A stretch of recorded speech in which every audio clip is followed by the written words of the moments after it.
Hello, everybody, and welcome back to another episode of Level Up Cleveland. And this week we have in-house with us Mr. Michael Copenhaver, comedian extraordinaire locally, if we like to call him. He's one of the better ones in the area. And but here's the weird thing about that: I'm more well-known outside of Cleveland than I am in Cleveland. Where would you say you're most famous for? Albuquerque, New Mexico. That's my spot. Really? Oh, yeah, so I've not just headlined down the out there road. several times. I just booked another week of headline out there in August 20th. How do you get started out there? Like, how does that happen? I was on tour out there last year. Another comedian invited me along to feature for her on, let's see, we did 9 cities in 14 days in 3 states. And one of my spots I did out there was a comedy festival runner. She saw me and said, listen, you don't need a tape for next year. You're in. Just make sure you call me and remind me. Gave me her number and her card and everything. So that's thanks to that trip last year. I'm doing the Four Corners Comedy Fest at the end of September, beginning of October, out in beautiful Durango, Colorado. Is that the draw, though? Is it the weather? Is that what you're Oh, that was a lot of it. When I was out there, it just didn't seem like the strongest crop. So I thought, this is a great spot to set up tent and make a name for somewhere else. Because I've been wanting to go west anyway. I've lived here my whole life, and I love the Buckeye State. I love my Buckeye people. I hate the Buckeye weather. The 3 best reasons to get out of this gosh darn state, right? December, January, and February. Yeah. Get me out of here. I hate it. It's true, man. It's true. As far as going, what are the people like there? Is like in New Mexico versus Ohio? Like when you're, especially for the comedy crowd and stuff like that. Do you notice that people laugh at different stuff? Yes, actually I did. That's a really good question. Out west, I got a joke. I call it Suck It. And any of your listeners who've ever seen me live know the joke. That's the punchline. It's Suck It. And out west, they hate that joke. Really? Because they're jokes, all right? So I did not expose myself to a kid for real. But in that joke, I will neither confirm nor deny that I showed my genitals to a kid in a joke. In a joke. Right. That's not a totally true story. A lot of that story is true, though. That's the thing. That's what I do. I don't tell jokes. I tell stories out of my life. Sometimes I add some extra details because it just punches them up, makes them better stories to tell. Right. But every one of the stories I have comes out of my life. So and there are nuggets of truth in every single thing I talk about on stage. If we had like a pre thing for every one of your stories, it would say, based on a true story. Oh, exactly. It would say, right, okay, I got you. You got to Hollywood it up, add a love story. Yeah. Hit that left turn. Well, you do. And they're not all funny. They just some of them are just great setups.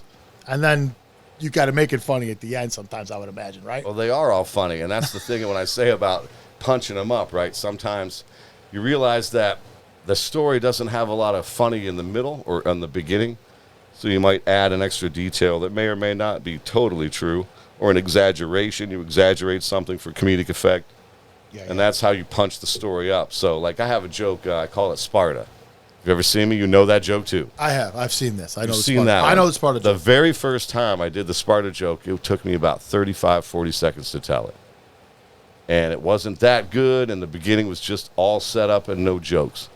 Now it takes me 2.5 to 3 minutes to tell, and it's funny from start to finish. Yeah, you have different It's one of those laugh, okay, laugh, okay, laugh. And then the punchline, when I got you dying.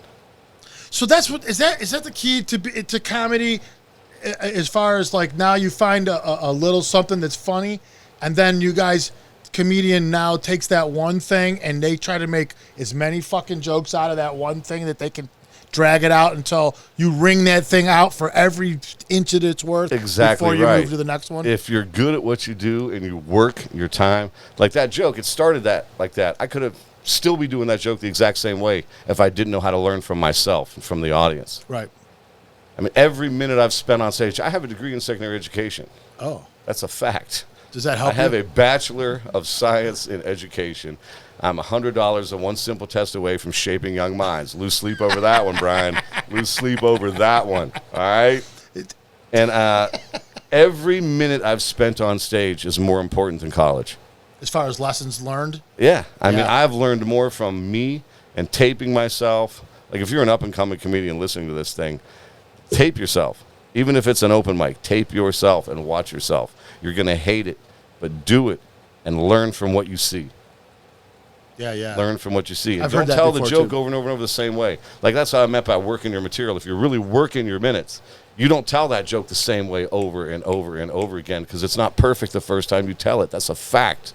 Bill Burr will tell you that. Joe Rogan will tell you that. Is there places around here that you can work out your stuff, your material like that, where it's like that freely, that open, where you can just do it? I don't know there's open mics places and stuff, but... Yeah. That's what you do. See, if I'm getting paid, which nowadays I almost always get paid, I'm not going to do new minutes at a paid show. It's just not fair. So I'll still hit the open mics if I want to work out a new idea that I really want to get stage ready. I won't put it out on the stage like for pay, but I'll work it in a room with a bunch of starter up-and-comers. I don't care working with those guys. Now, you said everything comes from your own personal life. Now, so to get new material, do you got to reflect on yourself and think up stuff that you've forgotten about? A lot of times I drive a lot, I travel a lot, I sit around a lot, partaking of the medicine. And inspiration is what hits me. If I'm on the road and something hits me, it's like, oh, man, yeah, that's funny. I forgot about that. I'll pull off and make a mental note of it or whatever, talk into my phone, make a note out of it like that. Take notes always. That was my next question, so that you do that. Oh, yeah. I can't. I'm 48, brother. I can't remember everything. Yeah, so how often do you refer to your phone notes and stuff like that where you're like, do you just you need to write new material, you just pull it out, and you're just like, or is this something that is ongoing, constantly adding to? Let me tell you how profitable that was once. We're going to go real time through some of my notes that didn't make it fast enough into working on it from the stage, and they are still there, but they are never to be worked again because I can't make heads or tails out of them. Let's go through some of these notes. I'll tell you the note. And so you don't even know what the hell you're doing. Exactly right. Here's one. Hallmarks of insanity.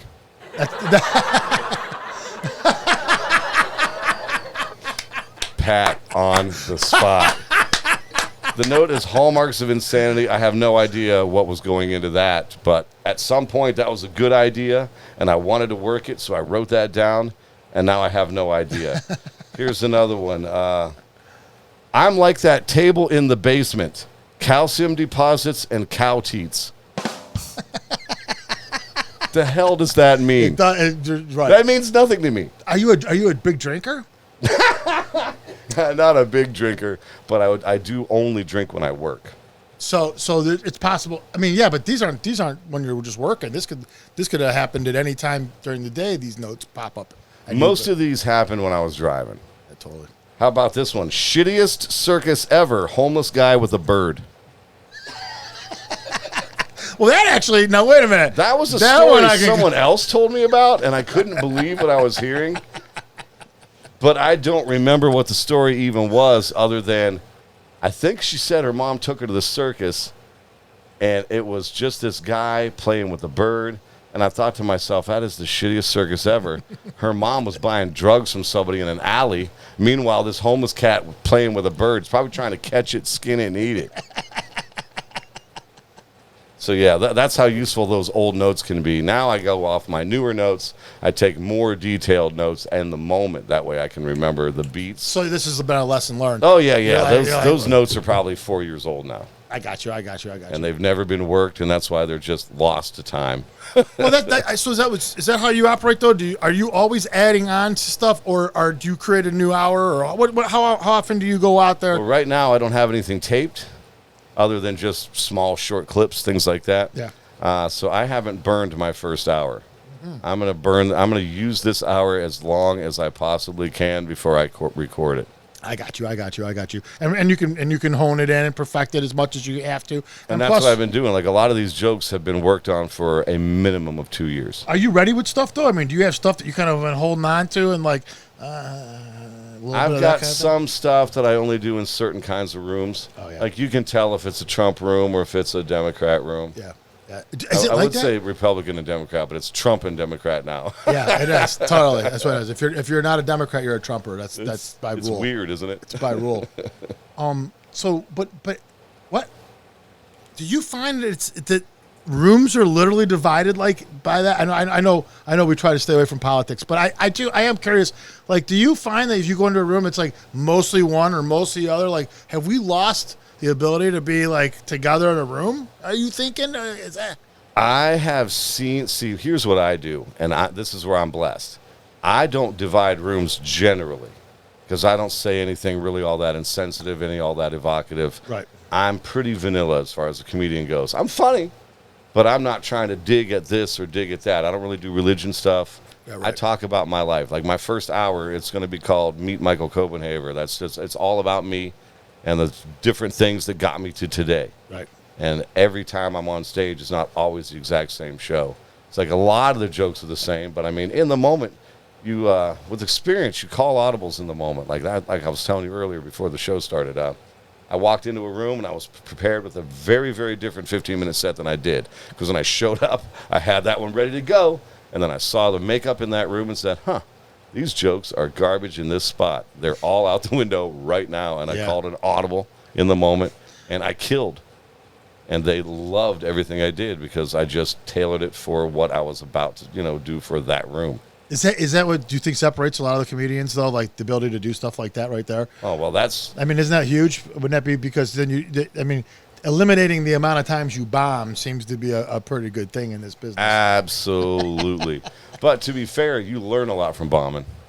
Really. Yeah. If you win every time, you're not learning a lot. That's correct, right. Failure is the way to learn. Unless you're doing what I did, taping yourself. I don't care how good I did for that crowd. There's something I'm not happy with. Critiquing it. Oh, absolutely. If you're not honing your craft every single time you're on stage, you're just hobbying it. You're doing it for you because you like it. It makes you feel good. But you're not really going for it. If you're going for it, you're working. But if you love it, it ain't work. Yeah. And is that what happened with you? One open mic night and you just said, and something clicked that first time and that was it? Like gambling, like these people that just so happened the first time they bet they won, and then that was the reason why it got its hooks in them. So is that what happens? I mean, did you say that's what happened to you? Well, I talked about it and I wrote for 18 months before I actually did it. I was writing, coming up with stuff, just hitting stuff. So you're preparing in the yourself moment. for what? And I'd been a student of comedy. Like when I was, before even teens, listening to Eddie Murphy with my older cousins. Before I was even in my teens. And I've just been a student of comedy ever since. Carlin. I mean, all the big ones from back in the day. Cosby. They were huge influences. And watching those over and over and over again, you really learn a lot about what makes people laugh. You learn a lot about stagecraft and being in the moment, really commanding a crowd. It's like one of the biggest compliments I get is the way I work a pause and my facial expressions. It's like this one lady in the crowd, she was right in the front row, and I was in the middle of one of my sets. She's just like, stop with your eyes, with your faces. I'm going to pee my pants right now. And do you think I let up? Hell no. Well, that's exactly what you want. That's the energy I'm dying to get from you. Thank you for noticing. That's what I do. I bring out my best to bring out your best. You come to see me, I guarantee you're going to have fun because I have fun doing it. And there's a difference between people who are just up there and people who are good at it and comfortable enough with it and then comfortable and confident in themselves enough to just have a great time being your entertainment for the evening. Yeah. There's no pressure. Like people see me pacing back and forth thinking I'm nervous. I'm like a caged animal waiting to get at you. Yeah, that's what it is. It's like, okay, the opener's up. All right.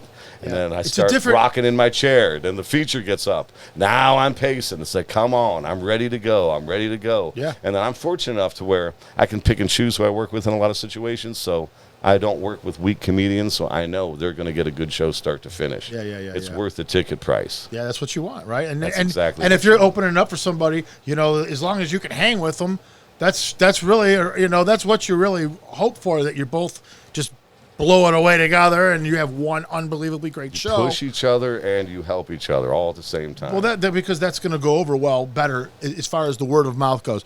All around great show is what people will talk about. Absolutely right. If you just blow away the guy who's the headliner, that doesn't necessarily even do you that much good in that case. You might be better off if you blow both, just explode. And that's exactly it. I mean, a lot of folks will do that. They'll populate a show with weaker comedians so that when they get up there, they feel better. Like it elevates them. It's like when mediocre chicks hang out with fat chicks, right? I mean, it's the dumb ugly fat friend. It's exactly like that. It is exactly like that. Yeah. But what they don't realize is in a lot of situations, what happens to the audience is they get fatigued by watching so much poor comedy that by the time you're up there, yeah, they might appreciate you more and realize you know what you're doing more, but they've already been dampened. Yeah. You already threw a bucket of wet water, Yeah. cold water on them. Yeah, energy. It's all about that energy. You know, when people come into a comedy show, a lot of times, you know, they're in the car talking. They got themselves all worked up already. They're coming in ready to laugh. And when some guy comes out and just lays a goose egg, man, and just sucks, and now you got to come in there. I mean, it could do you well. You don't know. I guess I'm sure that there's a lot of times where that energy carries into it. There are tricks. Yeah, but I mean, I could see what you're saying though. Now it's like an obstacle now that you got to kind of overcome now that this person kind of left in the way. You know. Well, I'll open a show. I don't give a damn. Put me anywhere you want. But realize that if you put me as the opener to your show, if your people aren't killers, everyone's going to be disappointed after your opener. Yeah. You have to really be careful the way you populate a show and the way you run that show, the way you order that show. That all goes into it. But I got off on a tangent. You were talking about my first time on stage. It was about 18 months I was writing and stuff, and then some friends of mine egged me on. They're like, listen, you've been talking about it forever. Let's do it this Wednesday, or we never want to hear about it again. So me and some friends were riding up there, and I'm such an egotistical dick that I really, in my brain, these guys are ragging me the whole time. You're going to suck, you're going to bomb, you're going to freeze, it's going to be hilarious. But in my brain, all that's just ping, ping, ping, following. Yeah, I'm not gonna listening kill. to any of it. Exactly. I'm going to be like this guy. They're like, oh, my God, where's he been our entire lives? They're going to just think, holy cow, where can I get him to sign this comedy contract? Yeah. Because he is a god. Where's his albums? That was my mindset. And it helped. Because in the middle of that first 5-minute set ever, I did say out loud into the microphone, whew, this is a lot harder than I thought it was going to be. That's real. Yeah. I really did that. And I knew going into it, I was either going to get addicted to it because it was going to be something that really made me feel good, or it was going to be a terrible experience and I was just going to eat shit and never do it again. Yeah. I was pretty sure I wasn't going to bomb. And I didn't. I did not bomb my first time on stage. I felt like I was, but I was getting laughs. I mean, I've seen that tape a few times. I hate watching it, but it's a good reminder of where you come from. Like, you start believing in your own hype. Yeah, right. Watch that first tape again and remember, Yeah, this you is are not God, stupid. Yeah, right. You had to learn just like everybody before you had to learn. Yeah. So, past alum Arliss Walker from Southern Outlaws Band and Tyrone Hornbuckle. Two of friends of mine. Love those guys. Two of our favorites for sure. Both of them recommended you when we were looking for comedians, and so that's pretty big. You got big shoes to fill there with them two guys. I'm just saying. They are both great performers and great friends. I love them both. I have nothing but the utmost respect for the way they perform and the amount of effort they put into. I mean, they're not hobbyists; they are professionals. Yeah, they're what they do, and they're super cool guys. Super cool. Yeah, like guys. really, really weirdly cool. Like, you don't meet people that are that just talented and that down to earth at the same time. Man. That normal and regular and just human. Yeah, I still talk to them all the time. Like, I'll still, chat, not talk, but I still go back and forth with them all the time. Always happy to hear from me. Always genuine about it. Tyrone's super genuine guy. These guys push other people's stuff forward constantly. They're always promoting other people. That's what I love too, man. Those are the real deals. Saw me. He was a big supporter. He was sharing a lot of my stuff. But how do you know these guys? So what's the affiliation? How do you know? I met Ty Hornbuckle at a one-off open mic. I was just out working some new material, just getting a little practice in. It was not long after COVID finally stopped and we could get back out in public again. And that's where I met Ty. He saw me the one time. I just asked him if I could come out and bring some comedians too, or if it was just a musical open mic. He's like, no, that would be great. Bring some comedians.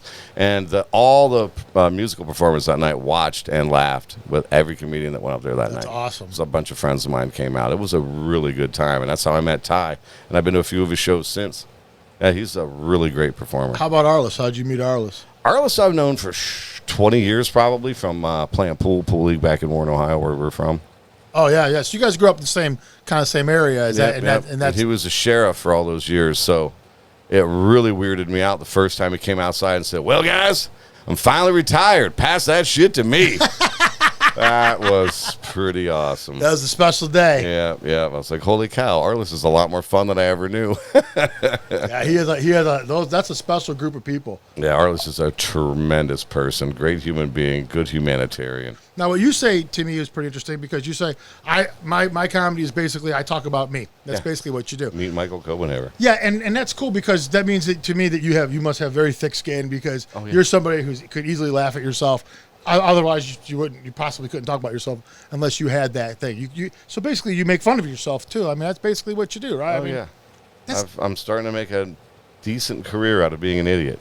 Do you think that a lot of people who try to get into comedy, do you think comedy is one of them things where you first have to learn how to laugh at yourself, and if you can't laugh at yourself, do you think you could be good at what you do? Do you think people? I mean, do you? I'll say yes, only because I know some very thin-skinned comedians that I think are very good at what they do. Really? And that is the thing about comedy. Like, I really expected it to be a brotherhood, a fellowship, a camaraderie thing. A bunch of guys hanging out, screwing with each other, ribbing each other real good.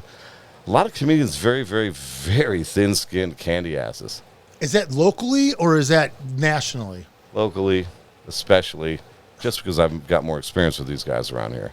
And I won't name names. I was very surprised. And another thing is just how little self-awareness that people have. Self-awareness is just right out the door with some of these folks. They don't even know what the hell they're like themselves. And that's because they don't watch themselves and videotape themselves. And that's where you can gain that self-awareness. They're out there thinking they're killing, but not in the way you want to. Like, crowds are visibly pulling back from what you're saying. Maybe stop saying rape 42 times in 5 minutes, you dick. God, quit screwing the room up for me, you jackass. Yeah, right. It gets it weird. Yeah, it gets it really weird. Some people just get upstage shithoused. I mean, drunk, and it's awful. It's just a train wreck. It's terrible. So what do you think about the current climate with comedy and how it's changed over the last few months? I mean, literally the last few months. I mean, it's literally made the whole Will Smith thing is kind of brought it to the real forefront now that kind of happened. Listen, I get it. I've heard what you said, and I can get it from your whole demeanor. You got a lot of moxie. You got a lot of balls. You can get up there. You can do it. Did this kind of make you a little nervous at all? None of this stuff at all? None? No. My material, personally, it's relatable to everybody because I'm talking about me. I'm a regular guy. I'm a blue-collar dude. I was raised by a blue-collar family. I mean, I'm a regular, everyday guy. I've never been wealthy. But I've never been, well, I have been poor. I mean, since starting comedy, for sure, I've been poor. If you want to go full-time comedy, kids, prepare to love ramen. Peanut butter and bread, that's another staple. Bro, I'm telling you, man, starving artist for real. It's hard to get paid, especially if you go full-time. I mean, you don't make enough. You still got to be able to hustle on the side. But you know, it doesn't affect me one way. And in another way, I don't care how stupid you are. You're going to say something, or how good you are, or how smart you are. You're going to say something that's going to piss somebody off in a crowd. Yes, because don't you think in this climate that there could be a person who has taken up the Michael Copenhaver cause and wants to fight you for making fun of yourself? I highly doubt what it. If that? and in this climate, you don't think that's possible? Somebody be like, "You motherfucker, don't make fun of yourself," and then they come up there and they start swinging and trying to tackle you. Now, in this climate, you're right. It probably is possible. Yes. But I'm such an easy target. I don't think anyone's going to stick up for me. I don't think I have to worry about any of that, unless maybe it's my mom. Maybe my mom would. Man fights mom on stage. That's a really interesting take. Well, I like that a lot. But, I really don't do anything too divisive, really, at all. Cool. I mean, I stay away from politics and religion. I really don't talk about that stuff. It's a good thing. I have a bit that I start off with. I'm going to get political with you guys for just a minute. Right. Just to watch people's buttholes pucker up. Yeah. But they're just jokes, and they have nothing to do with real politics. Like I said, that's how I talk about that socialized medicine thing. Yeah. And that's another thing, like you were talking about earlier, our crowd's divided like that. Sometimes you say stuff like that, and even though you know you're not really being political, they immediately hear political, and they're like, oh, who are we on? Whose side are we on or against? Whose side are we on or against? They can't wait to cheer or boo. Yeah, right. for whatever you're about to say. Yeah. And I have seen that. I mean, not so much 50-50, but you got your 10 maniacs for them and your 10 maniacs for them. And before, when you were talking about you're more popular out of state, you love your Buckeye State, you love this. You're not really from Cleveland, so to speak. Are you into sports and anything like that? I mean, are you a football fan? Now, some of the people that live out that way are Steelers fans, because there is kind of like you're caught out there in the middle between the two. Which way did you go, or did it neither? Was it neither? Browns, Steelers, or I mean, even Philadelphia is over here somewhere. I mean, I'm an Ohio native. Who the fuck wants to be a Philadelphia fan? And like real Ohio natives, I bleed scarlet and gray first. Okay. And I bleed orange and brown second. That's what I like to hear. And that's kind of it's kind of how I am too. And but I will say this, I'm up front. I'm a fair weather motherfucking fan. I mean, I am. I'm 100% that. So the Buckeyes are at the top of my list because they're successful. They give me wins during the seasons. I don't have to worry it being a brown and orange. Fuck. You know what I mean? I do know exactly what you mean. Fuck. For a couple of years, I was trying to work on some Browns material, but I couldn't do anything or say anything funnier than what those morons were doing every Sunday. Yeah, they were the best comedian in Cleveland for a long time. Man, how are you going to punchline it like that on Sunday and then expect me to open mic it on Tuesday?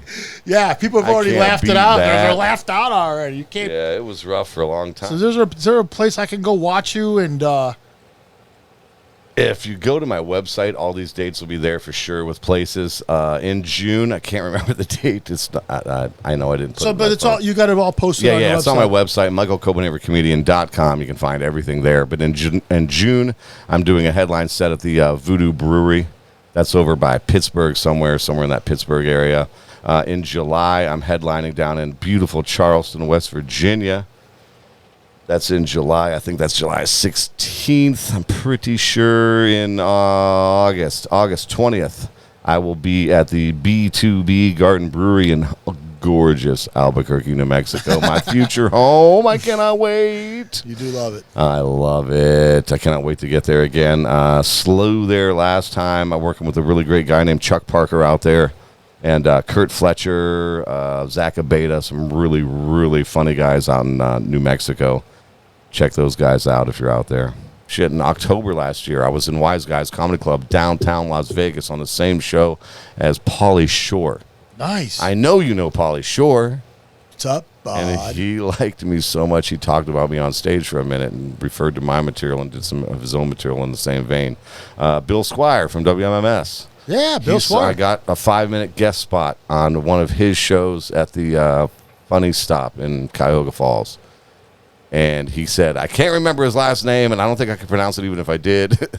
Watch out for that guy. He's really something else. I was just like floored that the headliner walked up and talked about me on stage. Are you all in when the moment comes? Are you ready to like, if someone says, hey, man, I really like you, and let's just say Bill Burr, let's say he's like, you know what, I'm going to take you on tour. Yeah, like, we're going to go tomorrow. on it's going to be lengthy. It's going to you're ready. I'll cancel everything I already have because that's Bill Burr, and everybody I know that's booking me will understand that.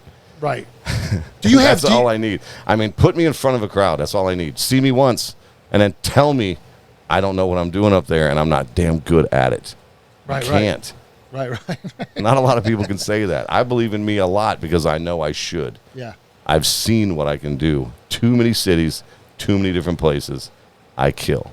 Well, what about Michigan? Don't you have a problem? Do you ever do a gig in Michigan? Oh, that's different. Will you go into Michigan? Yes, and I have, and I love the crowds. Really? It's a lot of fun, but I do get the hell out of Michigan ASAFP every time I'm there. Michigan is a different place. Yes, it is. Are people in Michigan intelligent enough to laugh at your jokes? I mean, yeah. They are. There's a lot of smart cookies up there, but I mean, there's a whole bunch of real stupidity. But that's everywhere. It really is everywhere you go. You cannot get away from stupid.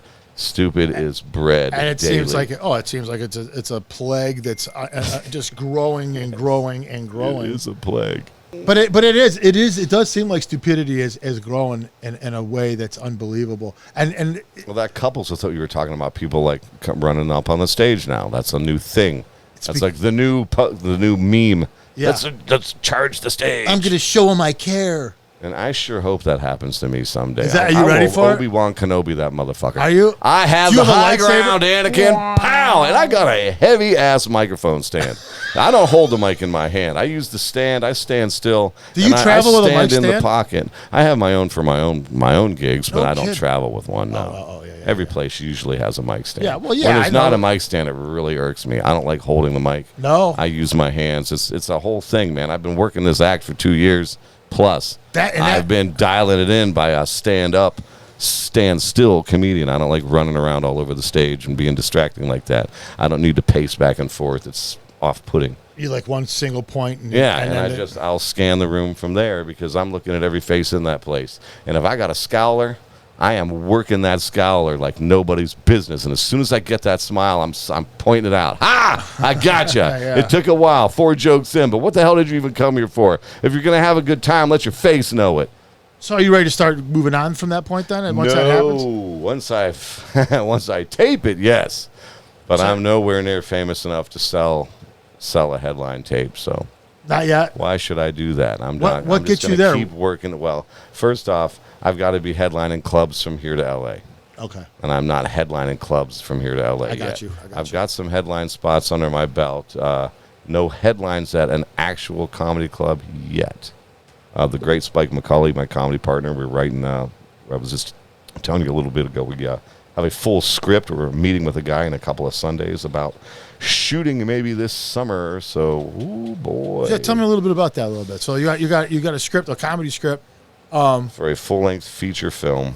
We've shared some scenes with folks, and like I was telling you, the best compliment we got so far was one person said, those 2 scenes make this seem like it might be just as every bit as funny as Happy Gilmore. Yeah, and so would you be starring in something like this also? Would you be in it? And that's the plan. My partner and I, we wrote the part for me. The title's called Pool Boy. Without giving too much away, back in the mid-'90s, I was a superstar pool boy. We're going to have my son, who is basically my clone at that perfect age now, to play young me. Oh, excellent. And then we're going to fast forward. He's had some ups and downs, and now this is what you get. Yeah. Spoiler alert. You will see all of this stuffed into a Speedo. And I've already done some Speedo work with full oiled down body. We were playing some wrestlers in a short sketch we did. Did you have to oil it to get the Speedo on, or did you just oiled it? It was a medium. Nice. I felt really weird about it. I mean, dude, Well, it lucky was for you, you're it not was like- so small, and I do have Oh, I see. abnormally large balls. It looked like weird flaps coming out the side, like You had some camel toe like yes, like a dude. It was like weird, wrinkly, creepy labia just flying out the sides of a Speedo, and that's all true. I have. So did you But it was guys? fun. But did you guys write your balls into the script? Is the real thing? I mean, like if like when they well, I mean, like why not? If they're We gonna bought bigger Speedos, is what we did, because we wanted to put it on YouTube and not get banned for life. Oh Yeah. that sucks. Yeah, you can find that on YouTube. It's called The Wrestlers, I think. Wrestlers HD, maybe. I can't remember the name of the title. and this is something you did. You guys put this up there? Yeah, me and my partner, the great Spike McCauley, we wrote it and put it together in one afternoon. You can also find Paranormal Period. That one's like 11 minutes long. It was our first long sketch that we worked with. And our good buddy Marco Torres helped us out with that one. He's so much fun to work with, too. So you guys were doing comedy sketches, and you were writing them out, putting them out. Did you guys have to go get props and stuff and put all That that? Paranormal Period ended up 11 minutes long. We started out with a 3 to 4 minute idea on that. And then like 9 hours of shooting later, we just kept expanding on the idea and just in the moment had a blast shooting it. It's got a lot of flaws. I mean, we haven't been doing much video work. Why did you stop this. though? Why? Just because it's just. A lot of different things. My partner and I have never been stronger, never had an issue, but he had a lot of personal life stuff going, almost died. I wasn't pushing him to get back to work. I got you. He had some serious life shit happening. I got you. But now he's back, and we might be doing some major shooting soon on that project for Pool Boy. We're working on developing a hidden camera TV show type thing. So watch for that. That's going to be a heck of a lot of fun. I'll make sure to send you those videos, some raw footage for you to play around and mess with. That's going to be hell yeah, man. so much fun. Hell yeah. I would tell you the premise, but I don't want to ruin it for the listeners. You got it. You're gonna trust me. You're going to pee yourself with laughter. All right. Well, I think we're out of time. Oh, I think I do. I think we're completely out of time right now. I got more gas in the tank. Let's do another. We're gonna have to come back with you, bring you back, man. I would love to come back. This was Hell a lot of fun, Brian. A lot of fun. I appreciate Pat, great work with the sound effects. Yeah, he's Caught me by surprise, Pat. He caught me by surprise. I was like, "What the hell?" Nice. Yeah, man. Excellent time. I'm glad you came down. I appreciate it a lot. All right. Make sure what's the website again? MichaelCopenhaverComedian.com for all your Michael Copenhaver needs. There you go. And he does voices too. All right. If you don't get it from there, you can come check out levelupcleveland.com. We always have everything, We'll have his links up there. You can either link to his website from our website or link to the episode when it comes out. You know how it all goes if you've been on the website before. But that is it. We are out of time. Say bye, Michael. Goodbye, everybody. That was a lot of fun, brother. Right, I can't wait to see you again. Thanks, man. That really was a good time. Yeah. That'll be fine.